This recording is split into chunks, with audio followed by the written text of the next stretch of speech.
Hello learners, this is Reenu Yadav and once again welcome back to my channel. और आज हम फिर से दोबारा सेट का जो चैप्टर था एक बार फिर से स्टार्ट करते हैं।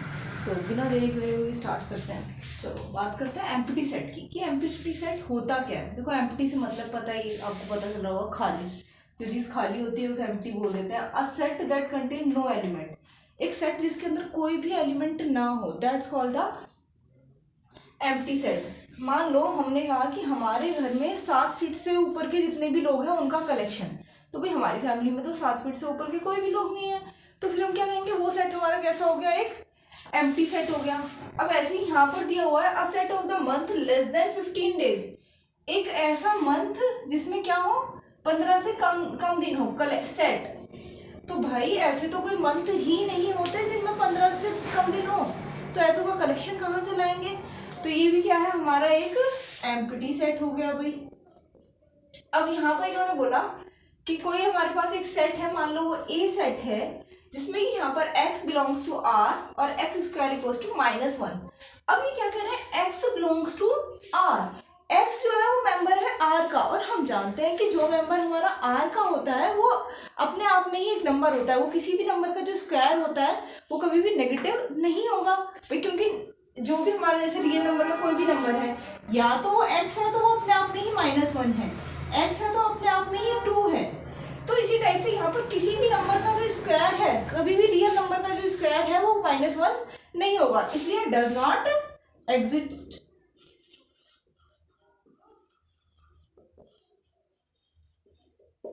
Because of square of a real number is not negative। किसी भी स्क्वायर नंबर का जो, किसी भी रियल नंबर का जो स्क्वायर है वो कभी भी नेगेटिव नहीं हो सकता है। अब बात करते हैं कि अब हमने बात करी एम्प्टी सेट की। एम्प्टी सेट में क्या होता है, मान लो कि कोई हमारे पास सेट है, मैंने मान लिया कि ये सेट है। नॉर्मली यदि मैं यहाँ पे एग्जांपल ले लूँ, ये एक सेट है, तो ये ब्रेसिस के अंदर हमने लिख दिया भाई। अब इसके अंदर कोई एलिमेंट नहीं है, that's called the empty set. लेकिन अब यदि मैं बात कहूँ कि मैंने ब्रेसिस के अंदर लिख दिया 0, तो क्या आप में से कोई बता सकता है कि क्या ये एम्प्टी सेट है या नहीं है। तो भाई इसके अंदर 0 है, 0 भी एक एलिमेंट का काम करता है, तो ये कोई भी एम्प्टी सेट नहीं है। इसके अंदर एक एलिमेंट है, इसे हम सिंगल सेट का नाम जरूर दे देंगे क्योंकि इसके अंदर एक एलिमेंट है। सिंगलटन सेट की बात अभी हम आगे की तरफ करेंगे। तो अब बात करते हैं singleton set. A set containing only one element is called singleton set. एक सेट जो कि हमारा क्या, एक एलिमेंट को कंटेन कर ले, that's called the singleton set. अब वही देखो यहाँ पर बात आ गई, ये जो 0 है ये क्या हो गया, एक सिंगलटन सेट हो गया। इसके अंदर हमने नंबर ले लिया 1, तो ये भी एक सिंगलटन सेट हो गया। 3 तो भी एक सिंगलटन सेट हो गया। तो इस तरीके के सेट जिसके अंदर सिर्फ हमारा एक एलिमेंट पाया जाए, that's called the singleton set. अब बात करते हैं कि जो हमारे सीधी हम सिंपल बात करें, एक 5 जो है ये भी हमारा क्या है, एम्प्टी सेट है।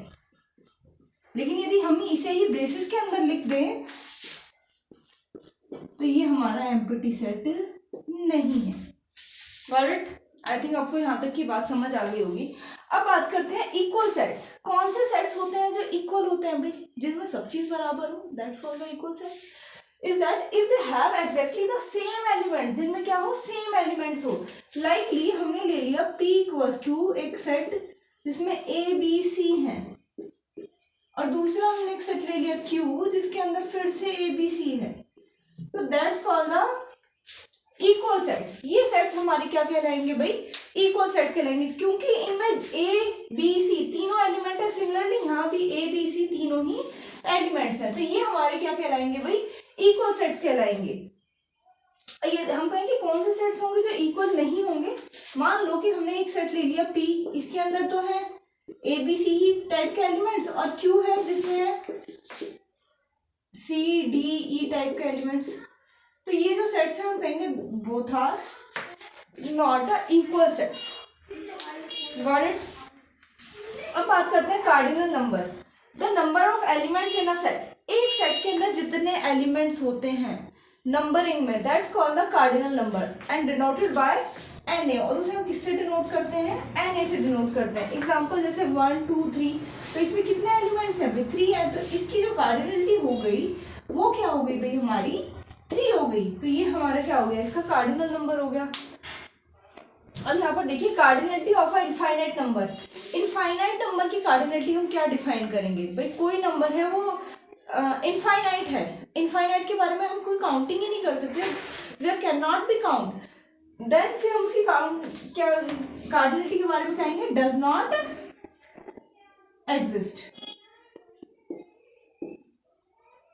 उसकी जो कार्डिनलिटी है वो एग्जिस्ट ही नहीं करेगी। Cardinality of a null set. Null set की जो कार्डिनलिटी होती है वो क्या होती है भाई? वो 0 होती है। अब बात करते हैं इक्विवेलेंट सेट की। If the cardinality of the set is equal then that's called the equivalent set. अब इक्वल और इक्विवेलेंट सेट में थोड़ा सा डिफरेंट होता है। इक्वल में हमें एकदम एक एक एलिमेंट्स क्या है उसके इक्वल होना चाहिए, और इक्विवेलेंट में क्या होना चाहिए? सिर्फ नंबर ऑफ एलिमेंट्स उसमें इक्वल होने चाहिए। इज दैट यदि हमारे पास हमने एक सेट ले लिया कि हमारे पास एक में है 1 2 3 एंड जो दूसरा सेट है उसके अंदर है हमारे पास ABC टाइप के एलिमेंट्स, तो दोनों की जो कार्डिनलिटी है, cardinality of A is equals to cardinality of B, then we say that कि बोथ आर इक्विवेलेंट सेट्स। तो दोनों हमारे क्या कहलाएंगे भाई? ये इक्विवेलेंट सेट कहलाएंगे। Got it. अब बात करते हैं ओवरलैपिंग सेट्स। अच्छा, उससे पहले एक और बात कर लेते हैं इक्विवेलेंट सेट में। अब देखिए इसमें इक्वल सेट्स में जब हमारे पास एक एक एलिमेंट इक्वल होगा तो यहाँ से एक बात क्या रिजल्ट निकल के आता है कि इनकी कार्डिनलिटी भी इक्वल होगी भाई। और अब यहाँ बात करते हैं इक्विवेलेंट सेट की। तो इक्विवेलेंट सेट में क्या है हमारे पास कि जो इनकी कार्डिनलिटी है वो कार्डिनलिटी इक्वल है। तो मतलब जितने भी इक्वल सेट्स होंगे, इक्वल सेट्स आर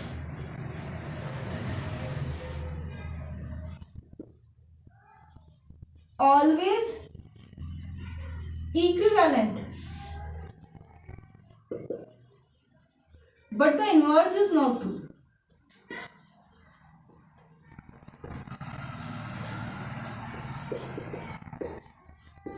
लेकिन जो इनका इनवर्स है वो ट्रू नहीं है।